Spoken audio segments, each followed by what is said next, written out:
they might be able to help me out, tell me exactly where it's leaking from. Makes sense because the ticking is getting louder on the driver's side. The driver's side is running lean according to my tuner. So I already planned on getting some exhaust work done anyway, so I'm gonna have him see if he can pinpoint where that exhaust leak's coming from. I'm praying it's not the header gasket.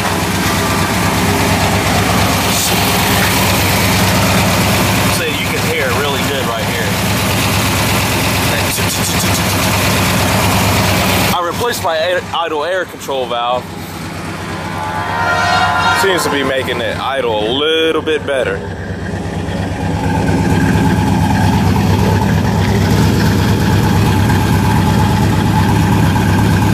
Sounds good.